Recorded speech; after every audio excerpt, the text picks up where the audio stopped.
You break out of a hardened foam sack, and the wind hits you before anything else does. You are barely larger than a grain of rice. Around you, hundreds of your siblings are pulling themselves out too, tangled briefly in the sticky threads that held you all together. You don't know any of them. What you know is that you are exposed. The branch beneath you is not safe. The open sky above you is worse. Everything around you is either faster than you, bigger than you, or hungry enough to notice you the moment you move. So you don't move. You wait, folded flat against the wood, while the others begin to spread out. Some of them fall from the branch immediately, dropping into the tall grass, where they will die within hours without knowing why. Some are picked off by small birds that have already noticed the sack cracking open, and you watch them disappear in short, precise strikes from above. You don't understand what a bird is yet. You only understand that whatever it is comes fast and does not miss. You press yourself lower. A shadow moves overhead, and you hold still. It passes. You wait longer than you need to before you move again, and by then, most of your siblings are gone. Your body is built for stillness, not for speed. You learn this in the first hour of your life. Anything that moves is seen. Anything that stays perfectly quiet is not. You crawl slowly down the branch, and then along a leaf, and then into the deeper folds of the plant where the light is broken up,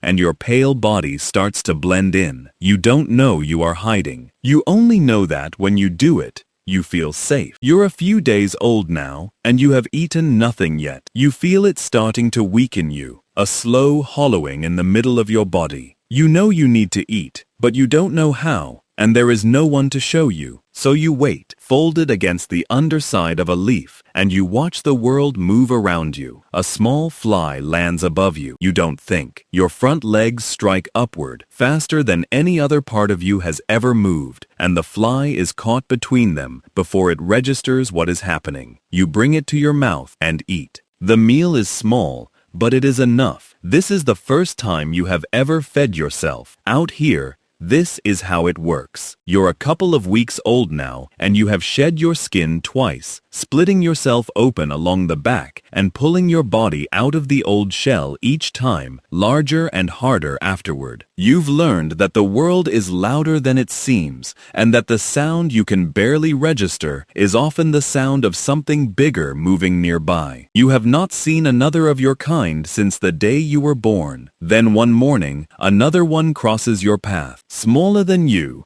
moving fast, coming from the opposite direction along the same branch. You don't recognize it as family. Nothing in you does. What you recognize is that it is close to your size, and that its body is soft, the way your prey is soft, and that your legs are already lifting before you decide anything. You strike, and you catch it, and you eat. Its body tastes the same as any other meal. There is no hesitation. Its shell is still on the branch beside you when you finish. You leave it there and move on. You are the strongest thing on this branch, for now. You're a month old now, and something above you is moving. You freeze against the stem and flatten yourself into the shape of the leaves around you. The thing overhead is a bird. It lands on a nearby branch. It turns its head. It looks at you, or through you, or past you, and you cannot tell which. Your body does not shake, because your body does not know how to shake. It only knows how to be still, and it is being still now, more still than anything else on the plant. The bird tilts its head. It hops closer. Its eye is huge and dark and impossible to read. You do not move. You do not blink. Then the bird turns the other way, and it flies off.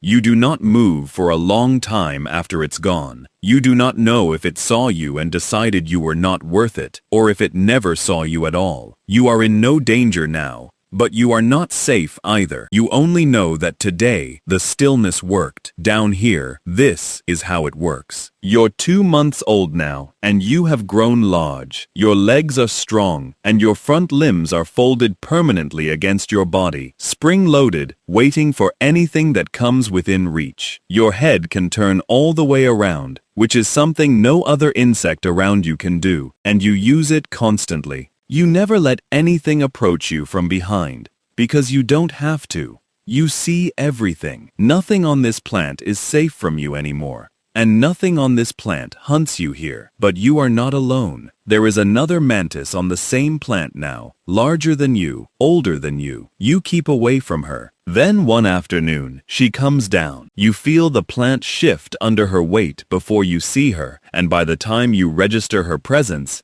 she is on the same branch as you, turning her head toward you. You freeze. You press yourself flat against the branch. She watches you for a long time. You do not move. Eventually, she turns away and disappears into the leaves above. You have survived her. You do not know why, but there will come a day when your body is as large as hers, and when a smaller one presses itself flat against the branch in front of you, and on that day, you will make the same decision, and it may not go the same way. You're 3 months old now, and something has changed inside you. Your body has finished growing. You have shed your skin for the last time, and this time, wings came out, folded neatly against your back, drying in the sun. You feel a signal moving through your body that you have never felt before. A slow, warm pressure, a pulling, as if something inside you is looking outward, searching. You do not know what it is looking for, but your body does.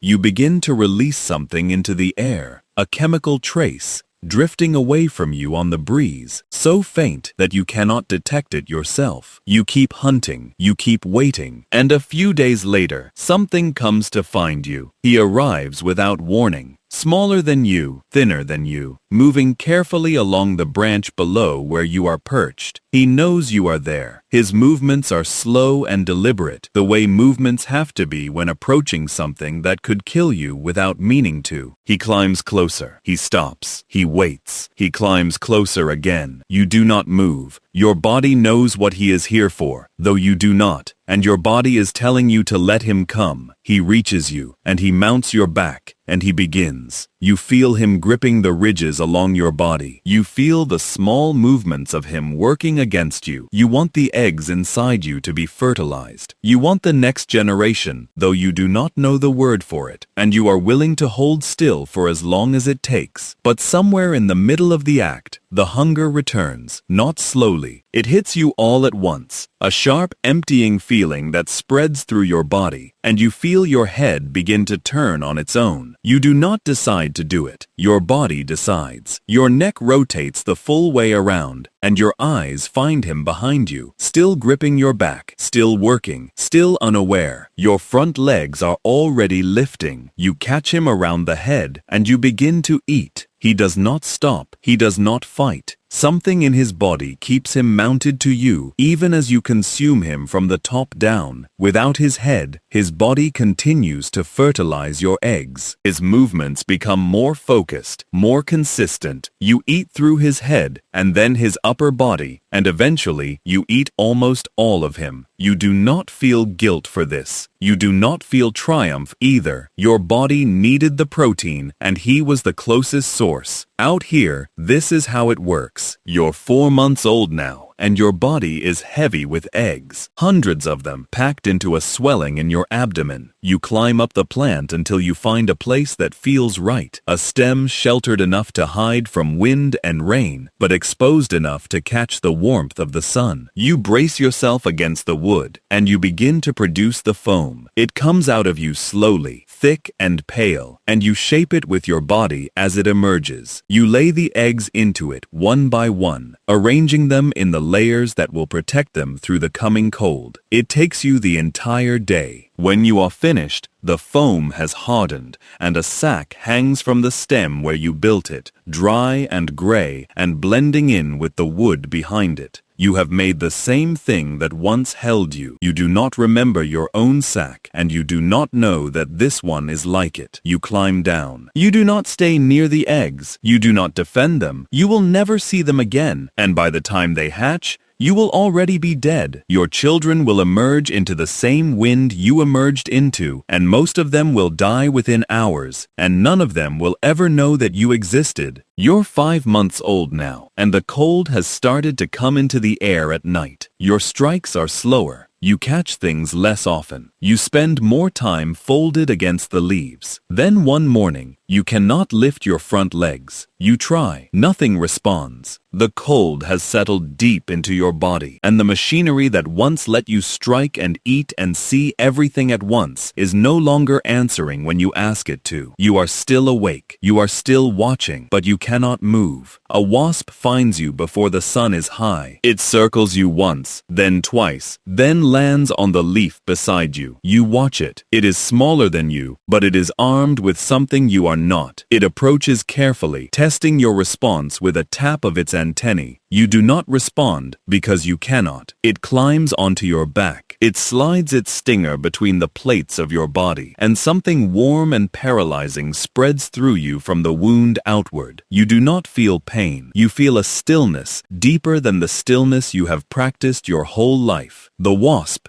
begins to lay something inside you. You cannot see what it is, but you can feel it, small and cold, deposited into the soft part of your body where nothing should ever reach. It is done in seconds. The wasp climbs off, tests you once more, and then flies away. You lie on the leaf, unable to move, still awake, still watching, and inside you, something has already begun to grow.